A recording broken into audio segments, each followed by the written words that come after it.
ओनिमुशा episode 2 की शुरुआत Musashi द्वारा ओनी का सामना करने से होती है। वह ओनिमुशा से कहता है कि अब तुम्हारे पास जेनमा से लड़ने की पर्याप्त शक्ति नहीं है और फिर वह ओनिमुशा को जेनमा से लड़ने की शक्ति देता है। तभी ओनिमुशा की आंखें खुल जाती हैं। वह सपना देख रहा था। समूह के बाकी सदस्यों के साथ वे आमोन की गायों की ओर निकल पड़े। समूह के बाकी लोग उसे हैंगिंग ब्रिज को पार करने के लिए संघर्ष करते हुए देखते हैं, जहाँ ओनिमुशा का व्यवहार अलग लग रहा था। जिस गाँव में उन्हें भेजा गया था वहाँ पहुँचने पर उन्हें पता चला कि यह गाँव बहुत पहले ही वीरान पड़ा था। फिर भी वे सुराग के लिए क्षेत्र की जांच करने का निर्णय लेते हैं और दो समूहों में विभाजित हो जाते हैं। मुसाशी और कैजन एक घर में प्रवेश करते हैं और खनन उपकरण ढूंढते हैं। मुसाशी को संदेह है कि पास में एक खदान हो सकती है जो इमोन के लिए एक आदर्श किले के रूप में काम कर सकती है। इस बीच गोरोमारू मात्सुकी के इरादों पर सवाल उठाता है। बाहर जाते समय हेइकुरो को बारूद की गंध का पता चलता है और वह इसे दूसरों के ध्यान में लाता है। इससे पास की खदान पर मुसाशी के संदेह की पुष्टि होती है। तभी उनकी नजर एक छोटी लड़की पर पड़ती है। वे कहते हैं कि उसे पकड़ो जो भाग रही है और वे उसका पीछा करते हैं। उसे खोजते हुए गोरोहारू एक घर में प्रवेश करता है और दो शव देखता है।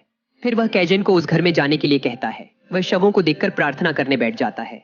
जैसे ही लड़की का काइजन अनुरोध पत्र मिलता है, काइजन कहता है कि आप भी आएं। तभी लड़की उसके पास आती है और उससे जुड़ जाती है। फिर वे लड़की को खाना खिलाते हैं और उसके गांव पर हुए हमलों के बारे में और जानने का प्रयास करते हैं। फिर ओनिमुशा उस समुराई को ढूंढता है और उससे बदला लेने का वादा करता है जिसने उसके घर को नष्ट कर दिया था। तभी अचानक मौसम बदलता है और जंगल से राक्षसों की एक बड़ी भीड़ निकल आती है। समूह लड़ने की तैयारी करता है, लेकिन धीरे धीरे उनकी संख्या अधिक होने लगती है। गोरोमारू मदद के लिए अपने बाजों को बुलाता है। दुर्भाग्य से बाजों में से एक घायल हो जाता है, लेकिन गोरोमारू उसका बचाव करता है। इसके बाद मुसाशी एक योजना बनाता है, हथियार पहनता है और सायो को युद्ध के मैदान में ले जाता है। सायो को देखकर वे राक्षस सायो और ओनिमुशा के पीछे चले जाते हैं। सायो के साथ खिड़की से बाहर कूदने से पहले वह राक्षसों को फुसलाकर अपने घर में ले आता है। अन्य लोगों ने तुरंत बारूद का एक डिब्बा डाला और उसमें आग लगा दी, जिससे एक बड़ा विस्फोट हुआ जिससे सभी राक्षस मारे गए। मुसाशी को सोने का एक टुकड़ा मिलता है और पता चलता है कि गाँव का क्या हुआ। सायो ने खुलासा किया कि कुछ समय पहले लोग सोना लेकर गाँव लौटे और यह बात पूरे कबीले में फैल गई। वे सायो को साथ लाने और उसके इरादों को सत्यापित करने के लिए भगवान के पास लौटने का फैसला करते हैं। पुल पर पहुंचने पर उन्हें पता चला कि पुल कट गया है, जिससे उनके पास वापस लौटने का कोई रास्ता नहीं बचा। सायो ने मुसाशी को उसकी मदद करने के वादे की याद दिलाई और दावा किया कि अगर इमोन ऐसा करने को तैयार नहीं है तो वह खुद उसका सामना करेगी। ओनिमुशा एपिसोड 2 के अंत में मुसाशी योजना पर कायम रहने और इमोन को खोजने के लिए अपनी यात्रा जारी रखने का संकल्प लेता है। फिर एपिसोड 2 खत्म होता है।